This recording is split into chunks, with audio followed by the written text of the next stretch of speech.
मंगलं दिशतु मे विनायक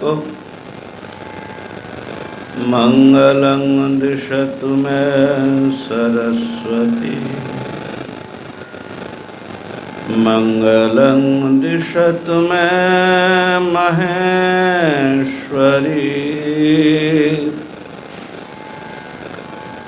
मंगलं दिशतु मे सदा शिव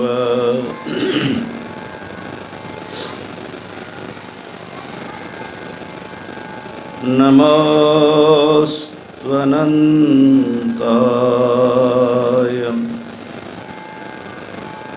सहस्रमूर्तये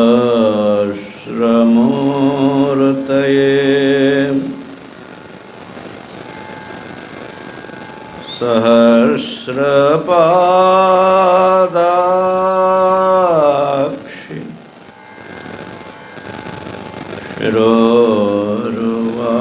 शिरोरुबाहवे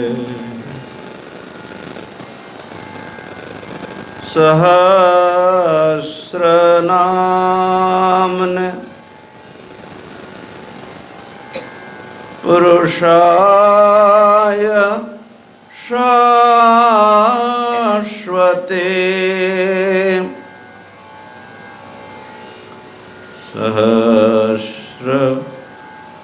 सहस्रकोटि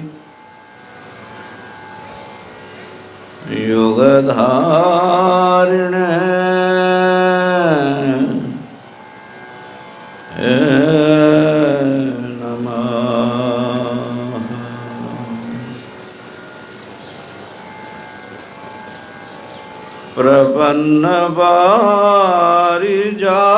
प्रपन्नपारिजाताय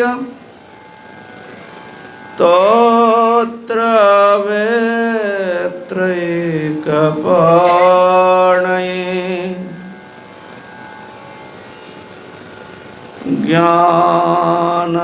ज्ञानमुद्राय कृष्णाय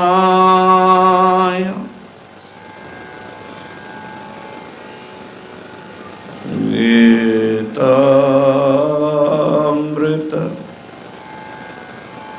दुहे नमः। श्रुति स्मृति पुराणानाम्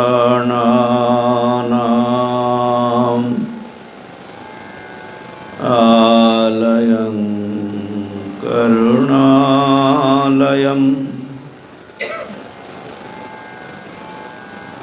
नमामि भगवत्पादं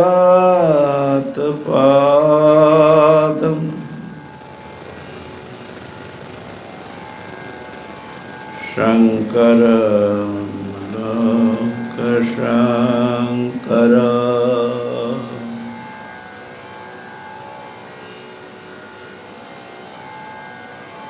शङ्करं लोकशङ्करं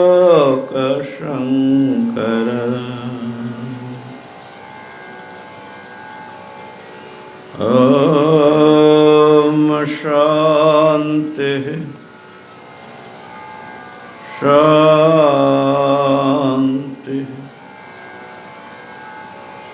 शान्ति।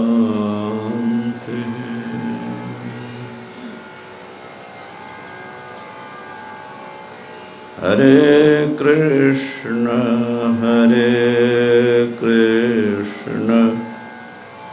कृष्ण कृष्ण हरे हरे हरे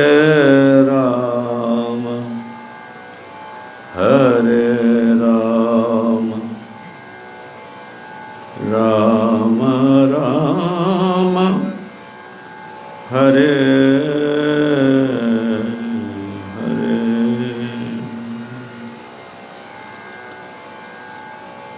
हरि ओम हरि ओम हरि ओम।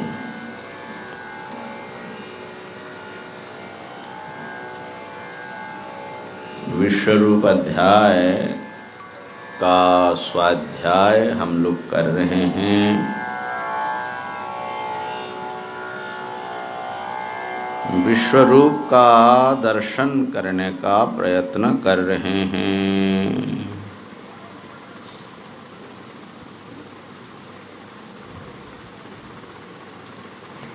विश्व, संपूर्ण विश्व में व्याप्त एक दिव्य चेतन सत्ता जो समस्त विश्व के रूप में प्रकट होते हैं, वह अनंत हैं और अनंत रूपों में अपने को प्रकट करते हैं। विश्व के कोई भी व्यक्ति या वस्तु उनके अस्तित्व से बाहर नहीं है, उनके सत्ता से भिन्न नहीं है। इस बात को हम समझने का प्रयत्न कर रहे हैं। पहले सूत्र का उच्चारण करते हैं। ततः अनन्यया भक्त्या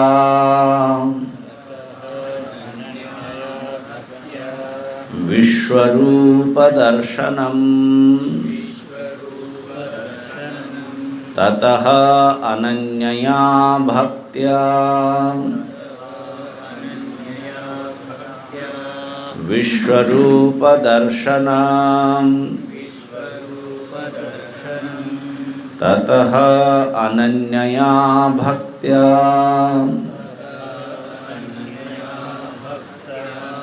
विश्वरूप दर्शनम्।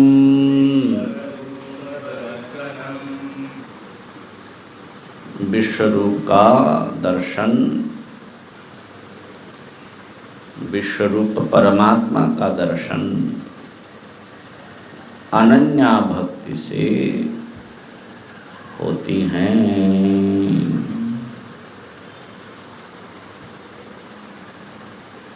हम लोग विश्व के समस्त वस्तुओं को भिन्न भिन्न देखते हैं और अपने को भी समस्त विश्व से भिन्न अनुभव करते हैं और ईश्वरीय सत्ता की कोई अनुभूति तो हमारे पास है ही नहीं, कम से कम प्रकट रूप में।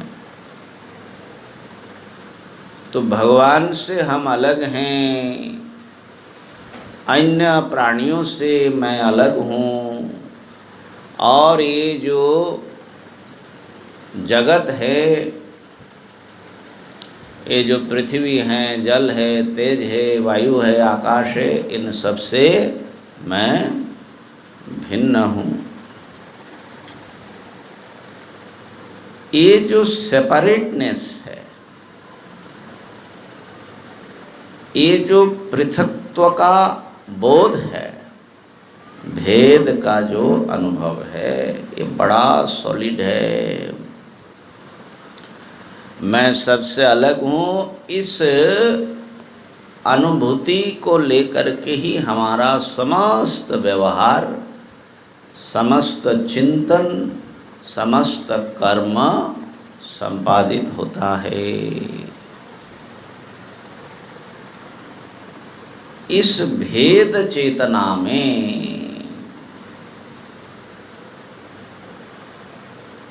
रहना ही बंधन है। इस भेद ज्ञान का ही नाम असल में अविद्या है।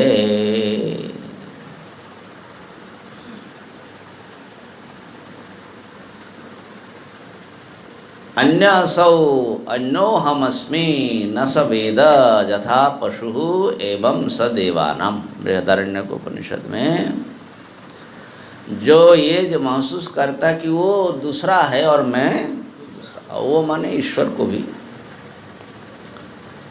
तो वो नहीं, न स वेद, वो सही जानता नहीं है, वो अज्ञानी है। और वो जैसे पशु होता है वैसे वो देवताओं का भी पशु है, माने सबके शासन के अधीन है, वो मुक्त नहीं है। इसी प्रकार छांदोग्य में नारद जी सुख क्या है, सुख कहाँ से मिलेगा, सुख का अनुसंधान कर रहे थे, कैसे शोक से पार हो जाए। तो अंतिम निष्कर्ष जो सनत कुमार भगवान ने अपने शिष्य देवर्षि नारद को दिया, हाँ, कहा कि सुख जो है ना वो कोई छोटा वस्तु का नाम नहीं है, क्योंकि जो छोटा होगा जद अल्पम तन्मर्त्यम, वो नाशवान होगा, और जो नाशवान वस्तु होगा तो उससे प्राप्त होने वाला सुख भी नाशवान होगा, वो असली सुख नहीं है। तो सुख क्या है महाराज? यो वै भूमा तदमृतम भूमैव सुखम, जो बड़ा है वो सुख है। बोले ये बड़ा क्या और छोटा क्या महाराज? छोटा दुख है, बड़ा सुख है। आप लोग सुख चाहते कि नहीं चाहते? चाहते हैं, तो फिर छोटापन छोड़ना पड़ेगा। छोटे को पकड़े रहेंगे तो कभी सुखी नहीं हो सकते। कहा कि महाराज ये अल्प क्या है, छोटा क्या है? यत्र अन्यत् पश्यति अन्यत् शृणोति अन्यत् विजानाति तदल्पम, जहाँ पर दूसरा दिखाई दे, अपने से भिन्न कोई अस्तित्व आपको दिखता है, अन्यत् शृणोति सुनाई पड़े, अन्यत् विजानाति ज्ञान हो, महसूस हो, तो उसका नाम है अल्पता। अभी आपको कैसा लग रहा है? अन्य अपने से अन्य दिख रहा है कि नहीं? दिख रहा है। अपने से भिन्न कोई चीज़ सुन रहे हैं कि नहीं? सुन रहे। अपने से अन्य चीज़ों का अनुभव हो रहा है कि नहीं? हो रहा है। तो फिर आप जो है अल्प में है, अल्प में है। और ऐसे भी देखो, जब हम ऐसे देखते तो कितना बड़ा ये विश्व है और मैं कितना, अरे राम राम, हमारा अस्तित्व ही क्या है महाराज? टुक टुक कर रहा है ना? पृथ्वी के सामने हमारा अस्तित्व क्या? और पृथ्वी का तो कोई गिनती नहीं है इससे पूरे यूनिवर्स की दृष्टि, ब्रह्मांड की दृष्टि से, है ना? एक पॉइंटेड भी माने उसको जगह देना मुश्किल होता है हमारे जो मानचित्र में। और सूर्य को ही एक पॉइंट बनाता है, तो हमारा क्या हस्ती है? तो इतना छोटा रह करके, इतने छोटेपन में जी करके, इसी छोटापन, सेपरेटनेस का नाम है अहम, मैं, ईगो, है ना?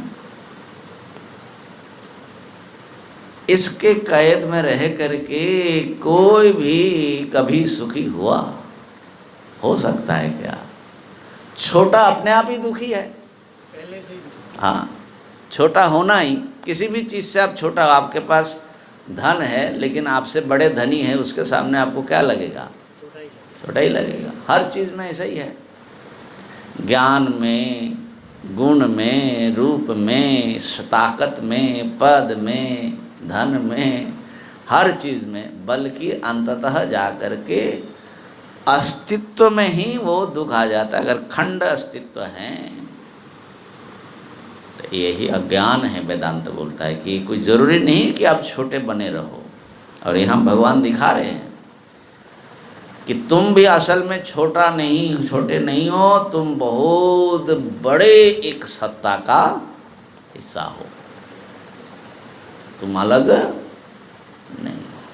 ये कैसे अपने सेपरेटनेस को हम ट्रांसेंड करें, अतिक्रम करें, इसको कैसे पार करें, यही असली चैलेंज है। तो भूमा क्या है महाराज? कहा कि यत्र नान्यत पश्यति नान्यत शृणोति नान्यत विजानाति स भूमा यो वै भूमा तदमृतम। जहाँ पर दूसरा नहीं दिखाई पड़ता, दूसरा सुनाई नहीं पड़ता, दूसरा का विज्ञान नहीं होता, वही है भूमा। वही भूमा शब्द बृहत है अर्थ में, और ब्रह्म भी वही है, बड़ा। तो वो क्या है महाराज? जहाँ दूसरा न दिखाई पड़ा, आंख बंद कर ले तो दूसरा नहीं दिखेगा, ऐसा बता रहे हैं क्या? आंख बंद कर लो, कान बंद कर लो, ज्ञान बंद कर लो,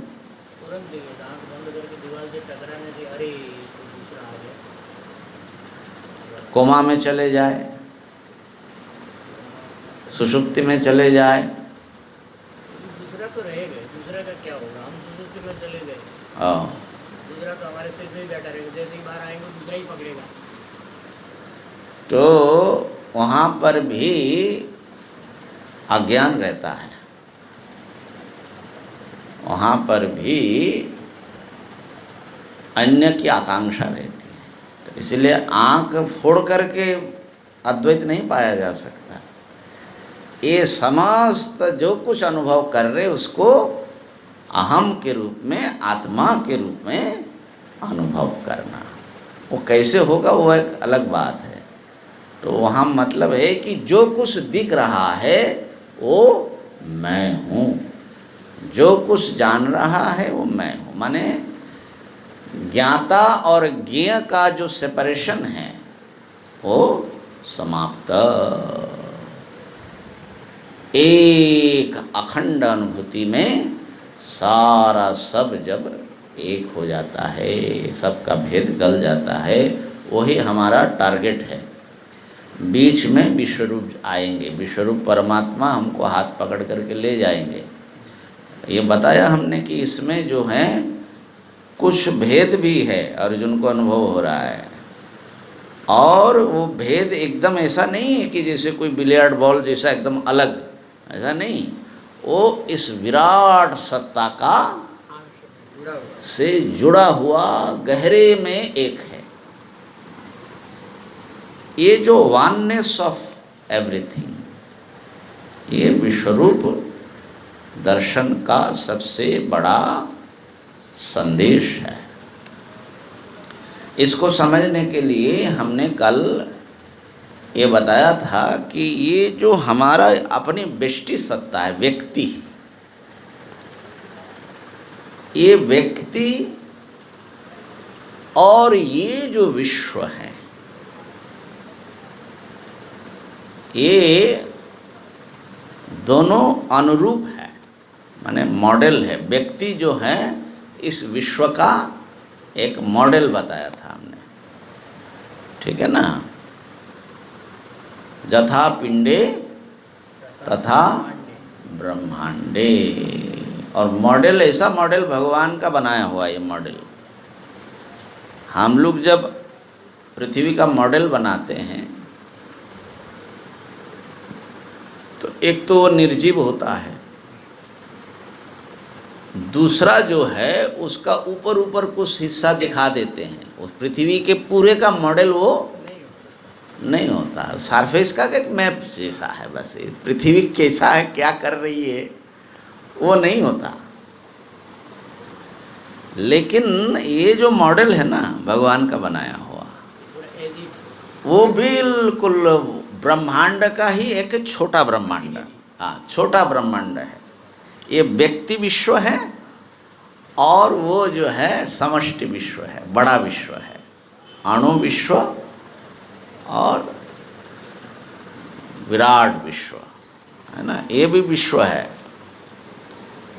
अंग्रेजी में माइक्रो और मैक्रो है ना।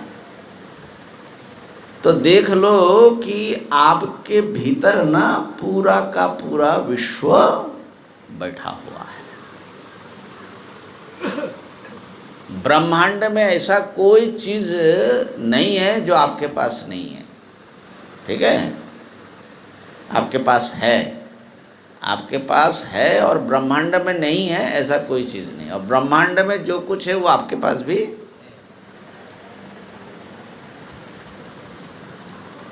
इसीलिए कल एक हमने उक्ति कहा था, संभवतः ये रूमी की हैं, we are not a drop in the ocean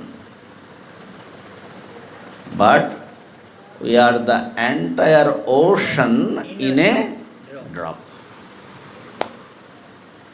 हम लोग सिंधु में एक बिंदु नहीं है, हम पूरे सिंधु एक बिंदु में है, समाहित है। और बात सचमुच ऐसा ही है। तो कल दिखाया था कि हमारा जो शरीर है ये पंचभूतों का बना हुआ है। इसमें मिट्टी है, जल है, आग है, गर्मी, वायु है और आकाश स्पेस है। तो ये ब्रह्मांड किससे बना है? ये विश्व देह भी इन्हीं पांच भूतों से बना हुआ है। साथ ही साथ इस पंचभूतों का बना हुआ जो छोटा सा शरीर है उसमें प्राण है। तो ब्रह्मांड देह में प्राण है कि नहीं? इसमें एक मन जो नाना प्रकार का विचार और अनुभव का रूप है वो भी है। हम लोग बहुत सोच विचार करते हैं, सुख दुख इत्यादि सब नाना प्रकार के अनुभूतियाँ आती रहती हैं, फीलिंग्स, एक्सपीरियंसेस। क्या इस ब्रह्मांड के पास, यूनिवर्स के पास भी कोई मन है, कोई कॉस्मिक माइंड है? और साथ ही साथ ये मन, प्राण, शरीर, इंद्रियां सब को धारण करने वाली एक चैतन्य सत्ता जो सबका फाउंडेशन है, फंडामेंटल है, सबको अनुभव करना और सबको दिशा देना, गति देना, डायरेक्शन, कंट्रोल, ये जो कॉन्शियसनेस है, इंडिविजुअल कॉन्शियसनेस, आत्मा, जो पूरे व्यक्ति सत्ता का कोर है, न्यूक्लियस है। व्यष्टि आत्मा कह लो, क्षेत्रज्ञ, वो भी हैं इसमें, शरीर में। तो क्या ऐसी कोई विश्वात्मा है? गीता जी ने दिखाया कि हाँ है, ठीक है ना। ये तो प्रत्यक्ष अनुभव है। हम लोग अगर एक युक्ति और अनुभव के आधार पर निर्णय करें तो कल हमने एक युक्ति दिया था, जो ब्रह्मांड में नहीं है वो मेरे शरीर में नहीं आ सकता। बाहर यदि विराट महाकाश नहीं होगा तो हमारे शरीर में छोटा आकाश कहाँ से आएगा? आएगा? नहीं आ सकता। बाहर यदि विराट वायु तत्व नहीं होगा, समष्टि वायु, तो हमारे शरीर में वायु का छोटा सा पैकेट आएगा? नहीं आ सकता। बाहर यदि पूरे ब्रह्मांड में अग्नि नाम का, तेज नाम का कोई प्रिंसिपल काम न करे तो हमारे शरीर के भीतर आग आ सकती है? नहीं आ सकती। बाहर यदि जल नहीं होगा तो हमारे शरीर के अवयवों में कण कण में जल कहाँ से आएगा? बल्कि तो सप्लाई होती है, ठीक है ना। और बाहर यदि अन्न नहीं होगा तो ये शरीर बनेगा कैसे? इसका मतलब ये है साफ साफ, यहाँ जो कुछ है छोटे रूप में वो बाहर समष्टि के पास वो होना आवश्यक है, ठीक है ना। नहीं तो एक देह में नहीं, सभी देह में उनको सप्लाई देना है। तो यहाँ पर इस छोटे से देह में प्राण है, जीवन, ये जी रहा है। ये जो है लिविंग बॉडी है, ये नॉन लिविंग मैटर मात्र नहीं। तो इसमें लाइफ कहाँ से आया? जो विश्व के पास नहीं है वो आपके पास आ जाएगा। तो इसका मतलब है कि पूरा विश्व जो है वो लिविंग यूनिवर्स है, वहीं से लाइफ आ रहा है।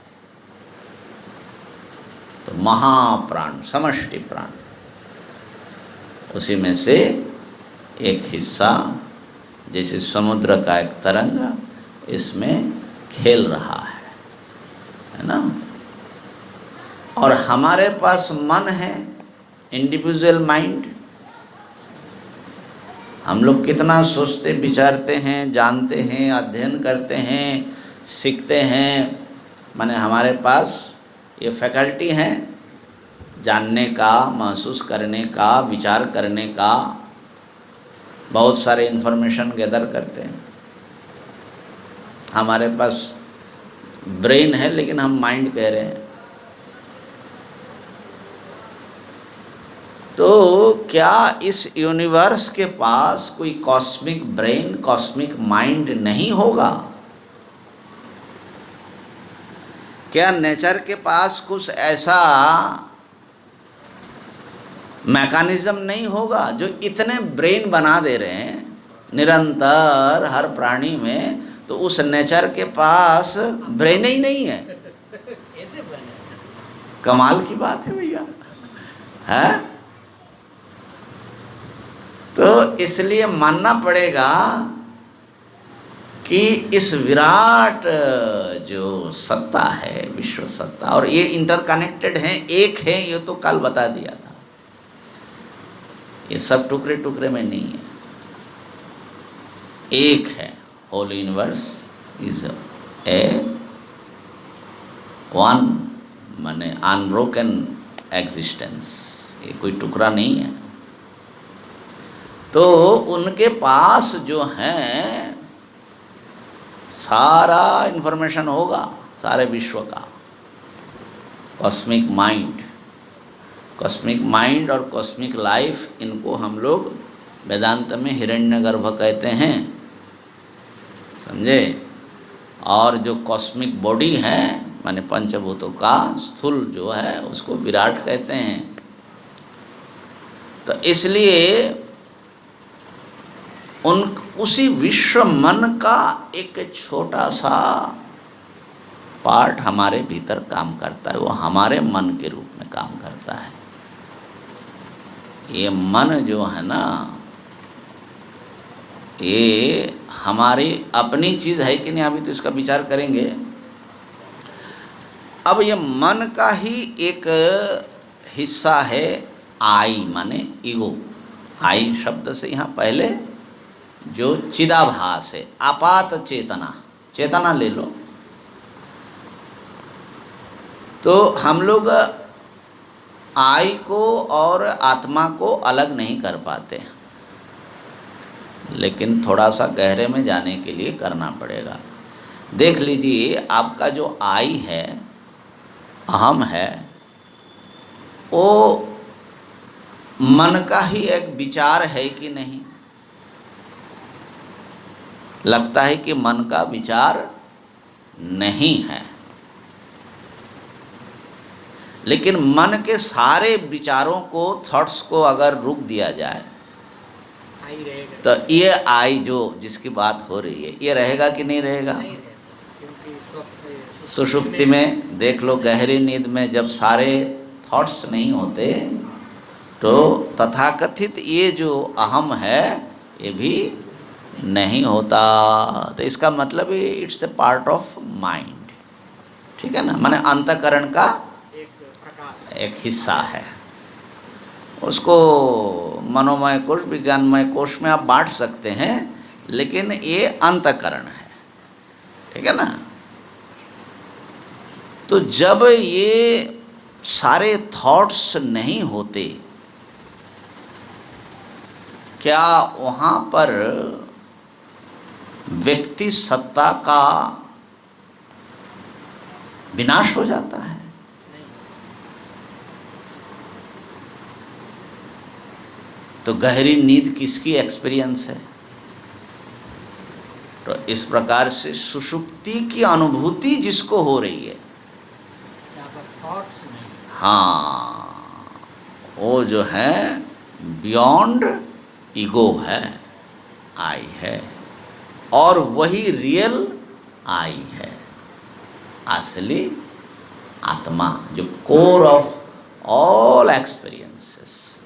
जागृत की अनुभूतियाँ, स्वप्न की अनुभूतियाँ, यहाँ तक कि सुषुप्ति की जो अनुभूति हैं, ये सारे अनुभूति आने जाने वाली हैं, लेकिन एक जो विटनेस है, साक्षी सबको अनुभव करता है, वो इन सब से भीतर गहरे में वो सत्ता उपस्थित होता है, एवर प्रेजेंट, ठीक है। तो आपके पास कॉन्शसनेस है, मेरे पास इंडिविजुअल कॉन्शसनेस, माने रियल कॉन्शसनेस की बात कर रहे हैं, सबके पास है। और ये सब जो हैं ये विश्व के पास नहीं है, हैं? अप्लाई हाँ, ये आएगा कहाँ से? ये कहाँ से आएगा? बल्कि गहरे में जाने से यही होगा कि कॉन्शसनेस एक है। वो तो थोड़े आगे जाना पड़ेगा। अब कैसे, अब ध्यान देने की चीज़ यह है कि हमारे यहाँ जो है, हमारे बेष्टि सत्ता में हमने 8 चीज़ को पकड़ा। शरीर की दृष्टि से 5, पृथ्वी जल तेज वायु आकाश हो गया। सूक्ष्म शरीर को हमने प्राण और मन शब्द से ले लिया, और हाँ, कारण को एक साथ में लिया, कारण सत्ता को और आत्मा को एक मिला करके हमने लिया है, ठीक है ना, उस विचार की थोड़ी सुविधा के लिए। तो ये जो एक व्यक्ति सत्ता है, इसमें जो सारी चीज़ें हैं, आपके पास जो भी सारी चीज़ें हैं, बिल्कुल वैसा बहुत बड़े रूप में इस पूरे यूनिवर्स में है। और वो जो बिग आई है, विश्वात्मा, परमात्मा, जहाँ जिस सत्ता में ये सारा जगत एकीभूत है, यत्र विश्वम भवत्येकनीडम, विश्व जहाँ पर एक नीड हो जा रहा है, उसके साथ इसका क्या रिलेशन है, ये बहुत इम्पोर्टेंट चीज़ है। मेरे साथ में इस विराट मैं का क्या संबंध है, और उस मैं का मेरे जीवन में माने क्या महत्व है। हम लोग तो उनके बारे में बिना खबर बेखबर जीते ही रहते हैं।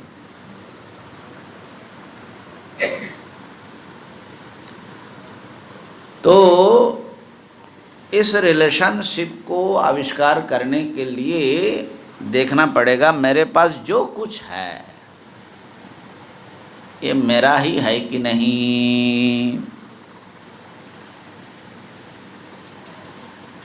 इस पूरे शरीर में देखिए, किसी भी चीज़ को आपको पकड़े, ये अंगुली किसका? मेरा। ये अंगुली किसका? पैर का। ये बाल किसका? मेरा।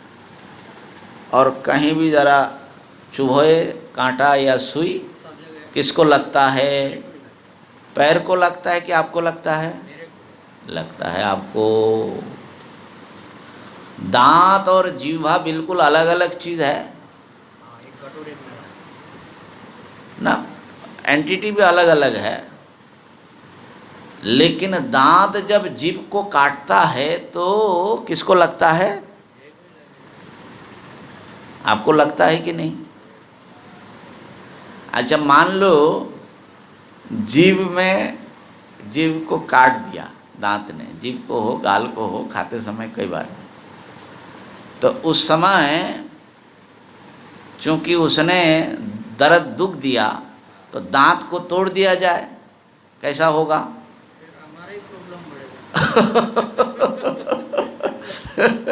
क्योंकि दांत ने तो काट दिया, लेकिन वो दांत के भीतर भी मैं हूँ, दांत भी मेरा और जीभ भी मेरा।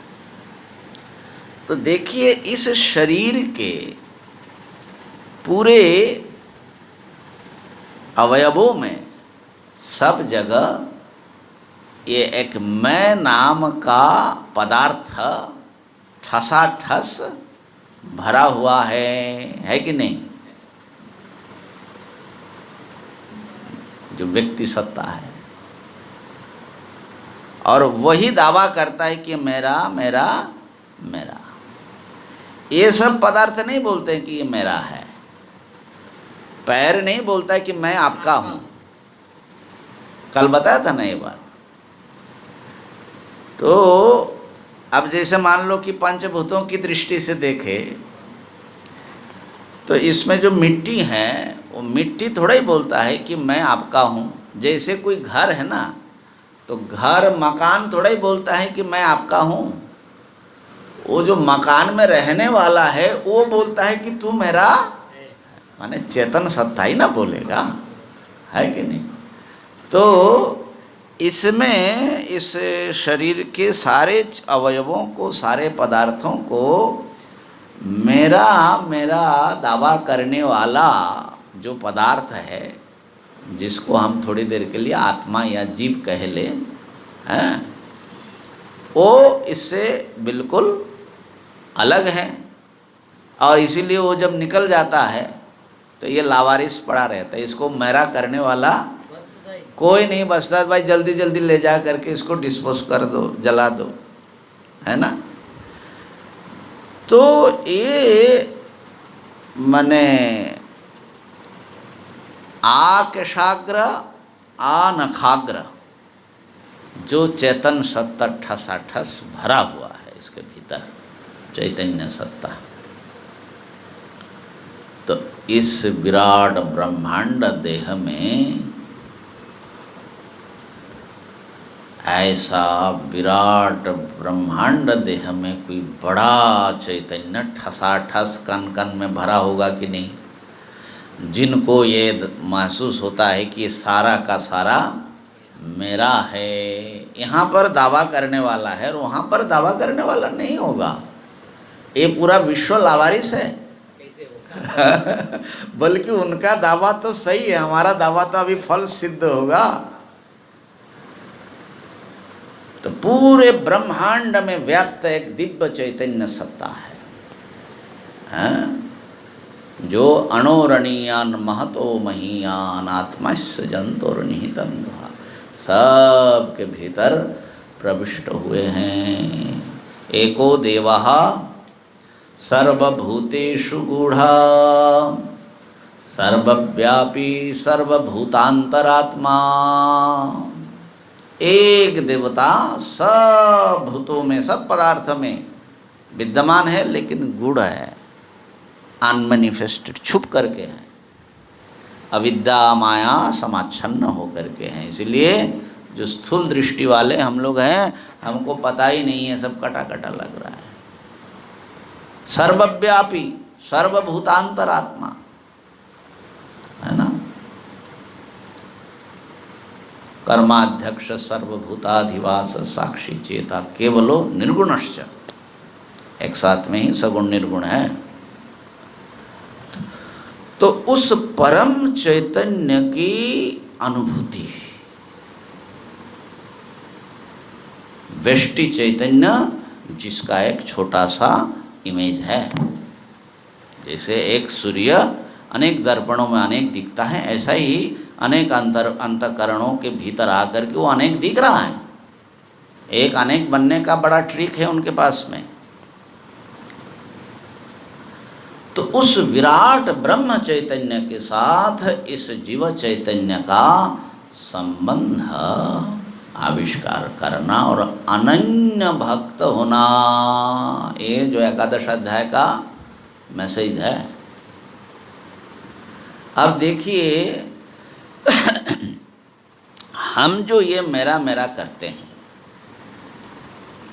क्या ये मेरा है या मैं हूँ? इस शरीर में जो आकाश है, देहाकाश, वो देहाकाश का मालिक मैं हूँ कि नहीं हूँ? मैं हूँ। आपने पैदा किया ये आकाश, आपके कंट्रोल में है, तो आपका आकाश कैसे हुआ?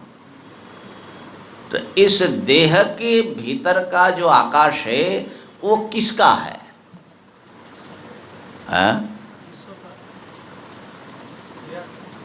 ये महाकाश का पार्ट है। मन नहीं। क्यों? महाकाश का नहीं है ये हिस्सा। घड़े के भीतर का जो आकाश है वो घट का है कि महाकाश का पार्ट है? किसका पार्ट है? तो फिर मन काहे नहीं मानता? जैसे किसान का खेत है, हाँ, वो अपना खेती बाड़ी करता है। हाँ, अब यदि आप उस किसान को कहे कि खेत तुम्हारा नहीं है, हाँ, आप युक्ति से भी समझा सकते हो उसको। हाँ, तुमने तो पैदा नहीं किया, हाँ, तो पृथ्वी का हिस्सा है, हाँ। महापृथ्वी का हिस्सा है, हाँ, तुम यहाँ कुछ करते हो, अपना काम चलाते हो, हाँ, तो उसका जो मालिकाना हक है उस खेत पे, हाँ, उसका मन मानता नहीं, उसको लगता है खेत हमारे ही है, खेती कर रहे हैं। हाँ, ठीक है, आपको दिया गया खेती करने के लिए, हमने और पैदा नहीं किया ये भी समझ में आता है, हाँ, तो हमारा है फिर। आपका ही यदि होता तो आपके जन्म से पहले किसका था? उसमें तो लफड़ा बहुत है। अब आपके मरने के बाद किसका होगा? वो भी फिर हाँ, तो फिर आप अपना भ्रम पालते रहिए, हम क्या करें? ये जो भ्रांति है ना, मेरा मेरा, ममेति बंधनम प्रोक्तम न ममेति विमुच्यते। ये सीधा ये जो मम है मेरा, इसी का नाम असली बंधन है। हम लोग बंधन ढूंढते, कहाँ बंधा हुआ, कहाँ बंधा हुआ, किधर बंधा हुआ? अरे भाई, जितने में तुम्हारा मेरा मेरा है उतना तुम्हारा बंधन है। और जिस दिन ये तुम्हारे भीतर से निकलेगा ये हृदय की अनुभूति, न मम, ये मेरा नहीं है, उसी दिन आप मुक्त हो गए। न ममेति विमुच्यते। इसलिए जो यज्ञ हैं, पूजा है, उपासना है, वो असल में इसी का प्रैक्टिस है।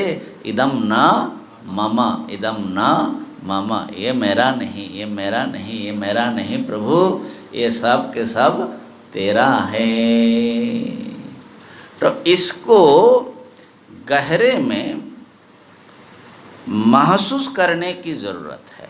देखिए, ये खाली एक थिंकिंग जिम्नास्टिक करने से हम सोच भी लेते हैं कि हाँ ठीक है, ये तो विराट ब्रह्मांड में भी वो परम सत्ता है, हम उसके पार्ट हैं, ऐसा ऐसा सोचना अलग चीज़ है। खास बड़ा काम नहीं। हाँ, आपको बियॉन्ड थॉट, माने ये थॉट्स नहीं है, जब थॉट के गहरे में उतर जाएंगे आप, विचारों के, भावनाओं के गहरे में जब उतर करके इसको महसूस करेंगे तो आपका एग्जिस्टेंस और विश्व का एग्जिस्टेंस एक ही हो जाएगा। और है, हो जाएगा माने है तो अभी भी। तो एग्जिस्टेंस जो है, आपकी जो एग्जिस्टेंस है, it's more than your thoughts. आप आपके विचारों से, चिंतनों से बहुत महान है। हम अपने विचार और चिंतन ही हम नहीं हैं, लेकिन उसी को हम पकड़ करके जी रहे हैं। तो इसको असल में ये एक गहरी साधना है, गहरे अनुभव में उतरने की चीज़ है कि यही अंत तो हो है माई, मैं असल में कौन हूँ, क्या हूँ। तो मैं कौन हूँ ये भी बात आ जाएगी। देखो, तो ये जो देहाकाश है, जिसको मेरा मेरा मेरा मेरा मेरा हिस्सा मैं समझ रहा हूँ या मेरा पोजीशन मैं समझ रहा हूँ, लेकिन असल में ये तो महाकाश का ही अंश है, विराट महाकाश का अंश है। तो जिसका है वो उसी को सौंप दीजिए, इदम न मम। बल्कि हिस्सा कहना भी आकाश के लिए सही नहीं है। महाकाश का कोई अंश, एक ही आकाश है, भीतर बाहर एक आकाश है। तो आपके देहाकाश को अलग समझने का, सेपरेट समझने की जो भ्रांति है, उसको त्याग दीजिए। एक आकाश, आकाश, अपने आकाश को उस विश्व के आकाश के साथ एक कर दीजिए, माने वो उसी का है, वही है। ठीक हुआ। अब आइए वायु में।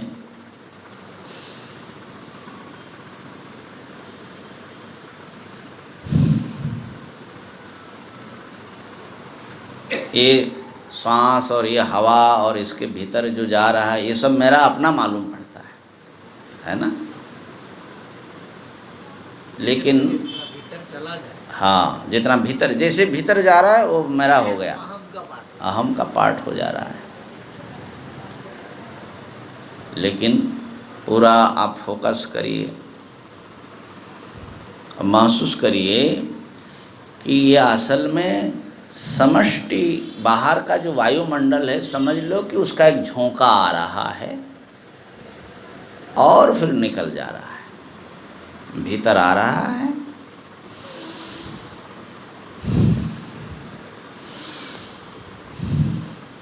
असल में भी इस विराट वायु समुद्र का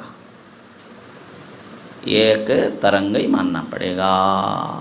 झोंका आ रहा है, जा रहा है, आ रहा है, जा रहा है, आ रहा है, जा रहा है। जितना आप एकाग्र होकर के महसूस करेंगे, उतना ही आपके जो विचारों का जो आंधी है वो कम होगा, और आप एक, आपकी जो विषाद हैं, बोझ है, वो कम होगा, एक प्रसन्नता आएगी। आप अपने आप को उस विराट सत्ता के साथ डांसिंग करते हुए महसूस करेंगे, क्योंकि you are the part of इस विराट जो है ना उसका।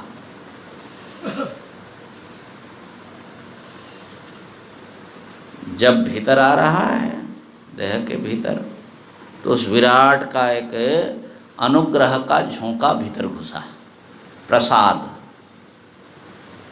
और फिर जो ये बाहर चला जा रहा है, तो मैं उस विराट के साथ एकाकार हो जा रहा हूँ, है ना। उसके साथ उसको समर्पण कर रहा हूँ अपने आप को, माने अपनी वायु का जो अंश है। असल में देखो तो ये भी अंश अंशी भाव नहीं है, ये भी अखंड ही है, और निरंतर डांसिंग करता है। इस प्रकार से आप विश्व के साथ जुड़िए। देखिए, विराट आकाश के साथ आप एक हुए, माने आपका आकाशीय सत्ता। इसी प्रकार विराट वायु के साथ, क्योंकि ये तो एक भ्रांति है कि वो अलग है, अलग है ही नहीं है ना। इसी प्रकार यहाँ पर जो अग्नि है वो समष्टि अग्नि का ही इस शरीर में प्रकटित उसी ऊर्जा का एक रूप है। ये भी मेरे कंट्रोल में नहीं है, न मैं हूँ न मेरा है, वो तो उसी का है। ठीक हो गया ना। इसी प्रकार जल भी निरंतर बाहर से सप्लाई होता है और फिर आपको जीवित संजीवित करके फिर निकल जाता है नाना द्वारों से। और फिर तो वो जो समष्टि जल है, जैसे गंगा जी का प्रवाह चल रहा है निरंतर, आप समझ लीजिए कि समष्टि जल तत्व के साथ आपके शरीर का जो जलीय हिस्सा है वो एक फ्लो है। असल में वो कोई स्टैग्नेंट चीज़ नहीं है। अगर उसको स्टैग्नेंट बनाने की कोशिश करें तो जिंदगी ख़त्म हो जाएगी, फिर भी स्टैग्नेंट तो होगा नहीं। तो यहाँ जो जल है उस विराट जल समुद्र का, समष्टि जल का एक अंश है, उसको दे दीजिए। ये मेरा इदम न मम। और ये बाकी जो बचा हड्डी मांस आदि का जो भी हिस्सा है वो तो अन्न का ही परिणाम है, और अन्न में मिलना भी है, अभी भी अन्न ही है, उसी का एक टुकड़ा है। जैसे मिट्टी का डाला होता है, ये थोड़ा विशेष रूप आकार लिया हुआ है, तो ये भी इसी का पार्ट हो गया। ठीक हो गया। अब आइए आपका जो प्राण है, पंचभूत तो दे दिए, अब प्राण भी मेरे कंट्रोल में मेरा नहीं है। प्राण जो है श्वास से थोड़ी गहरी चीज़ है, गहरा चीज़ है। यूँ समझ लो कि पूरे शरीर में जो एक पर्पसफुल एक्टिविटीज़ चल रहा है, सारे ऑर्गन्स एक दूसरे के साथ मिल करके, वो जो एक्टिविटी है, वो जो मोशन है स्पेशल, वही समझ लीजिए प्राण है। प्राण अपन समान उदन सब अलग अलग रह करके सारे ऑर्गनों को है ना चला रहे हैं। इस पर हम अभी आएंगे, देखते हैं कितना विश्वरूप परमात्मा कितना जो है प्रकट होते हैं, है ना। तो प्राण मेरा नहीं, महाप्राण का ही एक रूप है। इसी प्रकार ये जो मन है या आई है, ये भी सबके भीतर हैं।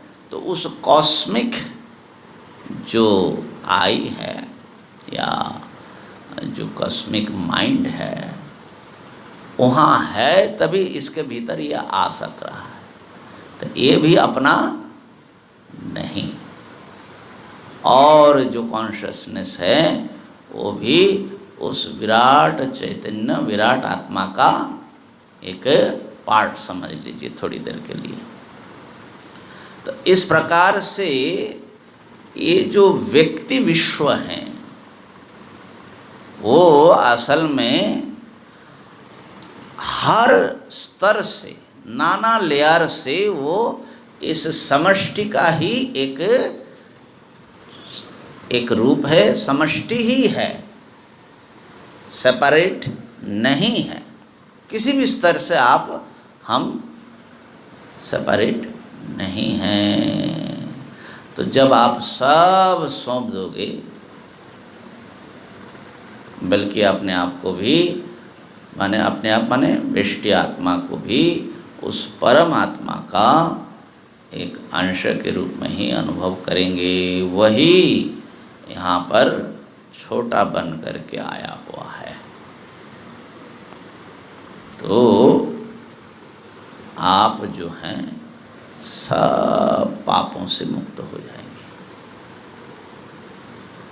और इसको जब ठीक ठीक महसूस करेंगे तो अत्यंत प्रेम आपके भीतर पनपेगा। क्यों? प्रत्येक अंश जो है अपने अंशी के प्रति ही उसकी गति है, वो अपने अंशी से बहुत प्रेम करता है। नदियाँ समुद्र की ओर ही चलती रहती है, क्योंकि समुद्र से ही आया हुआ है, समुद्र का पार्ट है इसलिए। और तेज ऊपर की ओर जाता रहता है, क्योंकि सूर्य से आया हुआ है। मिट्टी ऊपर फेंको नीचे चला आता है, क्योंकि वो पृथ्वी से आया हुआ है। तो हम कहाँ से आए, किससे आए, किसकी ओर हमारी गति होनी चाहिए, और है भी अनकॉन्शियसली। हाँ, तो पर्पस ऑफ लाइफ क्या है? व्यक्ति के जीवन का असली पर्पस क्या है? ये वननेस को डिस्कवर करना और उनके साथ एक हो जाना, यही जो है असल में हमारा। इसलिए जो कहा जाता है कि भगवान ही हमारे भगवान की प्राप्ति ही हमारा जीवन का उद्देश्य है। वो इसलिए एक चीज़ थोड़ा और देख लो, ये सारा सब कुछ हम सब पूरा विश्व ही उस परम सत्ता का पार्ट है। वो कैसा है? ये जो ह्यूमन बॉडी है, इसका जो मूल जो और माने फंडामेंटल जो यूनिट है वो है सेल, कोश। ठीक है? सब कुछ जो है, जैसे ईंट जोड़ जोड़ करके जैसे मकान बनता है, ऐसे ही सारे सेल्स जोड़ जोड़ करके टिश्यूज़ और फिर वो सब जोड़ करके ऑर्गन्स और पूरा बॉडी जो है, तो उसका फंडामेंटल यूनिट अगर हम ओरिजिनल यूनिट ढूंढे तो सेल में जाना पड़ता है। कितने सेल हैं इस बॉडी में? गिनती तो माने आजकल कर दे रहे हैं, बोलते हैं कि 100 ट्रिलियन है। Trillion, million, billion, trillion. 1 trillion जो होता है वो 1 लाख करोड़ होता है। 1 करोड़, 2 करोड़ ऐसा करते 1000 करोड़, 2000 करोड़ करके 1 लाख करोड़ जो है 1 ट्रिलियन है। और 100 ट्रिलियन है 100 लाख। 100 लाख में 1 करोड़, माने 1 करोड़ करोड़, माने वह दिमाग में आएगा नहीं। तो इतने करोड़ों करोड़ों करोड़ों करोड़ों माने 1 लाख करोड़ सेल माने इंडिविजुअल। प्रत्येक सेल जन्म लेता है, जीता है, खाता पीता है, अपना खास रोल अदा करता है, कम्युनिकेट करता है, मर जाता है, दूसरा जनरेशन रख करके ये आगे का जो है ना पैदा करके जाता है। लगभग माने सेल डिवीजन से ही पैदा होता है। बड़ी विचित्र बात है भाई, ये सोचने लायक है। अगर एक पिन यहाँ अगर चुभे सुई, तो उसमें जो एक बूंद खून आएगा, कितना करोड़ वो जो है ब्लड सेल्स होगा। तो एक सेल को लो, तो वो यहाँ आया कैसे? वो घूम रहा था, माने खून का जो नाड़ियों से वो फ्लो में बह रहा था। तो यहाँ क्या वो जो सेल है वो बिना मतलब का भटकता हुआ यहाँ आया था क्या? वो तो अपना काम करने जा रहा था। उसको पता है, उसके भीतर इन्फॉर्मेशन है, वो कहाँ जाएगा, कहाँ जा कर के किस ऑर्गन का उसको पार्ट बनना है। समझे? बड़े गजब की इन्फॉर्मेशन चल रहा है इसमें। भाई इस देह को विश्वरूप कहना कोई गलत नहीं है। 100 ट्रिलियन प्राणी एक तरह से प्राणी मिलकर के सारा काम चला रहा है, और उनका जो नेटवर्क है, मैं समझता हूँ कि इतना नेटवर्क अभी तक हुआ कि नहीं हुआ, हमको डाउट है। माने आपके कंप्यूटर में दुनिया में कितने स्टार्स है मुझे पूरा अभी जानकारी नहीं है, लेकिन शायद उससे ज़्यादा ही हो, क्या पता, 100 ट्रिलियन। और ये सारे जो सेल्स है सब एक यूनिट के रूप में काम कर रहा है, जिसका नाम हम कह सकते हैं कि मैं हूँ, माने दिस बॉडी।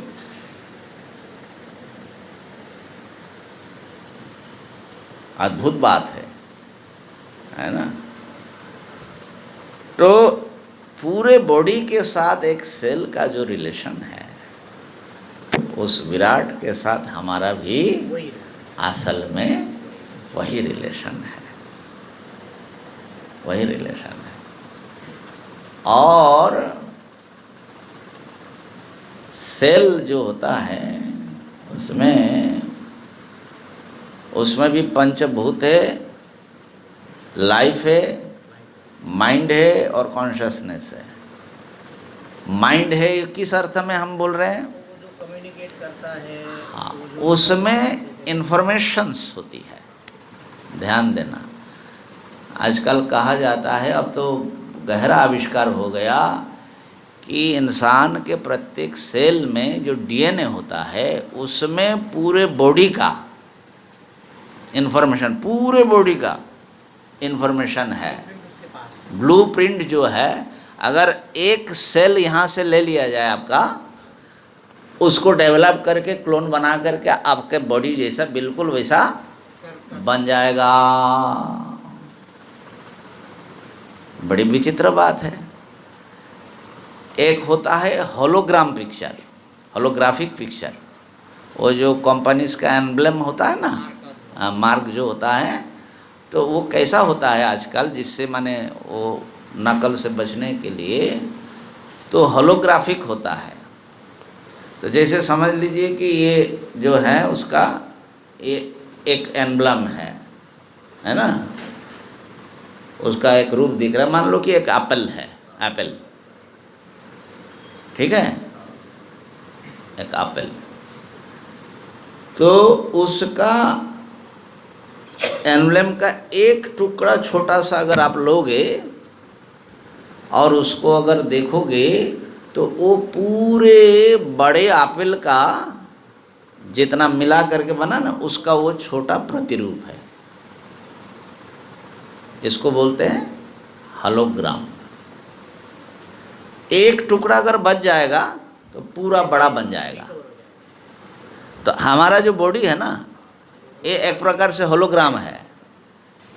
एक सेल में जो इन्फॉर्मेशन है वो पूरे बॉडी का क्या है, उसका ब्लूप्रिंट उसके पास में।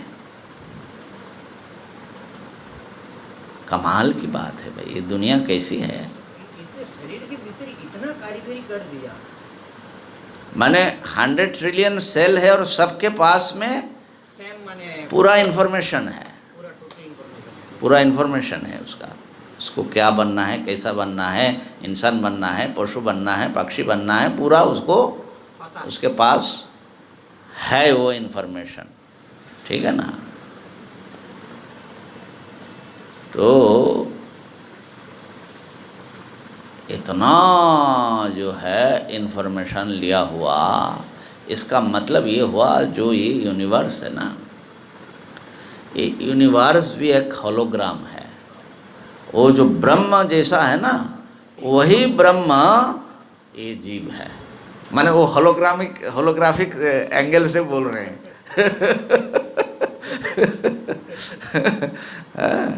तो आप जो है ब्रह्म ही हैं, ब्रह्म ही है। हाँ, ये ज़रूर है कि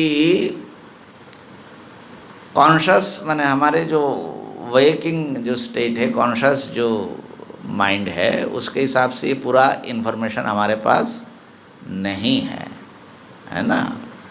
तो लेकिन फिर भी ये सारे सेल्स जो हैं एक किसी मैकेनिज़्म के तहत ये सब एक मिल करके एक पूरा बॉडी का निर्माण करता है।